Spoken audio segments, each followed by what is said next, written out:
Pada tahun 335 sebelum Masehi, Raja muda Makedonia, Alexander the Great, yang naik tahta setelah ayahnya Philip II meninggal, berambisi untuk melanjutkan rencana ayahnya, yaitu untuk menginvasi Kekaisaran Persia Achaemenid. Namun sebelum melaksanakan rencana tersebut, pertama-tama ia harus mengamankan posisinya terlebih dulu. Segera ia pun menyingkirkan para saingannya dan memadamkan api pemberontakan yang terjadi di daerah Iliria, Tesali, dan Yunani Tengah. Sekarang dengan hilangnya ancaman bagi tahtanya, Alexander pun segera mengalihkan fokusnya untuk memulai ambisinya. Segera pada musim semi tahun 334 sebelum Masehi, Alexander dengan memimpin 40.000 pasukannya menuju wilayah Kekaisaran Persia, bergerak melintasi Hellespontos atau Selat Dardanella. Alexander dan pasukannya tiba di daerah Asia Minor, di mana mereka kemudian bertemu dengan pasukan Persia yang dipimpin salah satu satrap atau gubernur Persia di pertempuran Sungai Granicus. Dengan strategi dan kekuatan pasukan elitnya, Alexander the Great dengan cepat menundukkan pasukan Persia dengan memenangkan pertempuran pertama mereka. Setelah memberi penghormatan kepada pasukannya yang gugur dan menunjuk satrap yang baru, Alexander melanjutkan invasinya. Ia bergerak ke selatan dan dengan mudah mampu menaklukkan Sardis, ibu kota wilayah tersebut. Melanjutkan perjalanan dari Sardis ini, Alexander pun berbaris menuju kota-kota di pesisir. Tujuannya untuk memutus bantuan yang datang dari kapal-kapal Persia. Kemenangan Alexander di Granicus ini ternyata berdampak besar pada kota-kota di wilayah tersebut. Banyak dari para pemimpin kota bersedia menyerahkan kota mereka. Bahkan ada yang hingga meninggalkan kota mereka, sehingga memudahkan pergerakan Alexander. Memasuki musim semi tahun berikutnya, Alexander memperluas wilayah taklukannya dengan melanjutkan invasinya ke wilayah timur. Sementara itu di lain pihak, ketika kabar invasi Alexander mencapai Susa, ibu kota Kekaisaran Persia, Raja Persia saat itu, Darius III, segera mengumpulkan pasukan terkuatnya. Ia berniat untuk secara langsung memimpin pasukannya menghadapi Alexander. Dari Susa, Darius bergerak ke Babel untuk mengumpulkan lebih banyak pasukan lagi sebelum kembali bergerak untuk bertemu dengan Alexander.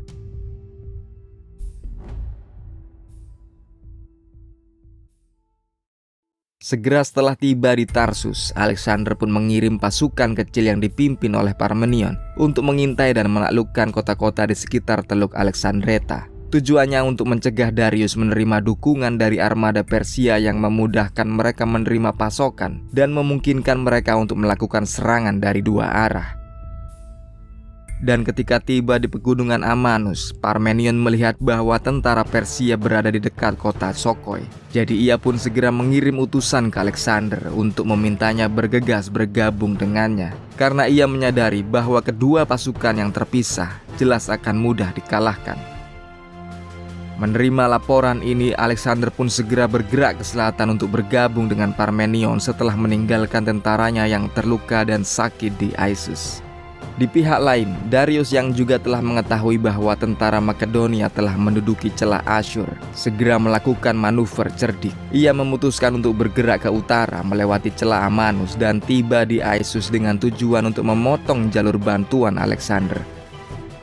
Dengan mudah Darius pun berhasil merebut Issus, di mana mereka membunuh tentara Makedonia yang sakit dan terluka.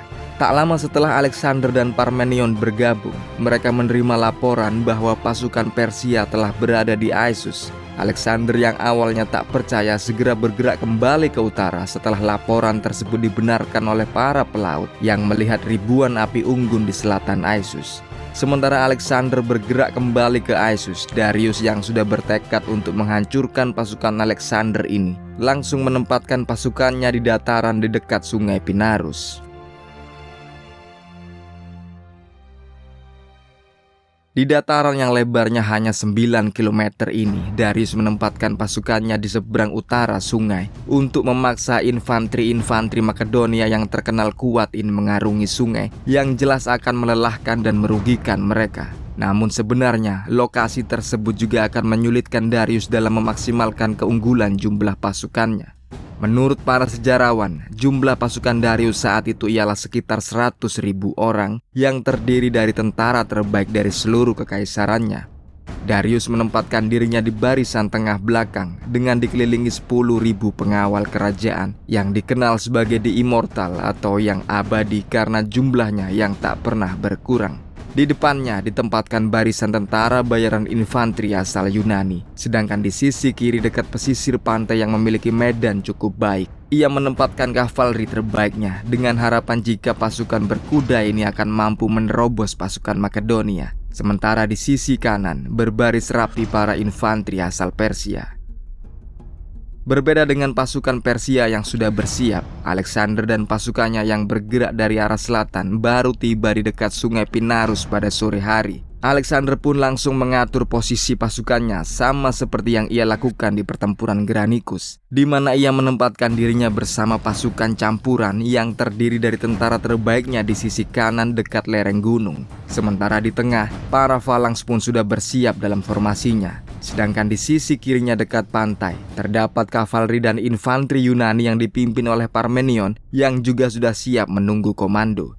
Tapi ketika menyadari kekuatan kavaleri Persia yang berada di pesisir pantai, Alexander pun segera mengirim kelompok pasukan Tesalonika untuk memperkuat posisi Parmenion. Setelah semua persiapan rampung, Alexander memerintahkan seluruh pasukannya untuk maju perlahan, bergerak memancing pasukan Persia agar menyerang terlebih dulu. Namun sebaliknya dengan tegas, Darius memerintahkan pasukannya untuk tetap mempertahankan barisan di belakang sungai Pinarus dan tetap menunggu pasukan Makedonia menyeberang duluan sampai kelelahan sesuai rencana awal mereka. Tak lama setelah momen tersebut, pasukan kavaleri kedua pihak maju secara bersamaan. Di sisi lain dan di saat yang hampir bersamaan, pasukan infanteri Makedonia juga ikut menyerbu barisan pasukan Persia. Di sisi kiri, Parmenion dan pasukannya yang tetap kalah jumlah bahkan setelah ditambal bantuan oleh Alexander ini sangat kesulitan menahan serangan kavaleri Persia. Dan akhirnya tak menunggu lama, mereka pun dengan mudah dihantam mundur oleh kavaleri Persia. Melihat pasukannya yang mati-matian sedang mempertahankan barisannya, Alexander dan tentara elitnya pun segera menyerbu di sisi kanan pasukan Persia. Dengan cepat Alexander menerobos barisan pertama infanteri Persia. Karena Alexander dengan tentara elitnya mampu memberikan pukulan fatal dan telak mengungguli pasukan Persia yang dihadapinya. Di momen ini, pasukan yang dipimpin Alexander menjadi satu-satunya harapan untuk menang. Hal tersebut dikarenakan pasukan di tengah dan di sisi kirinya tak akan mampu terus-menerus menahan serangan pasukan Persia yang lebih unggul dalam jumlah. Tanpa menyerah, di tengah-tengah pasukannya yang sedang kewalahan, Alexander melanjutkan serbuannya, meneruskan agresivitasnya hingga tentaranya akhirnya sanggup menerobos dan menghancurkan tentara infanteri Persia yang tersisa di sisi kanan. Setelah menghabisi barisan pasukan Persia di sisi kanan, Alexander dengan cepat menyerbu barisan tengah pasukan Persia dari arah belakang.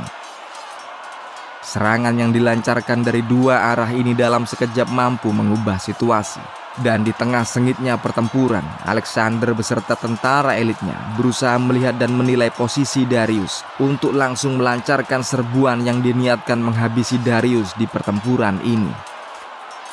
Dalam keadaan putus asa, Darius akhirnya memutuskan untuk melarikan diri dari medan tempur. Larinya Darius ini meruntuhkan moral pasukannya. Apalagi infanteri Persia yang juga sudah hancur terpukul ini akhirnya memaksa kavaleri Persia langsung meninggalkan posisi mereka dan ikut melarikan diri.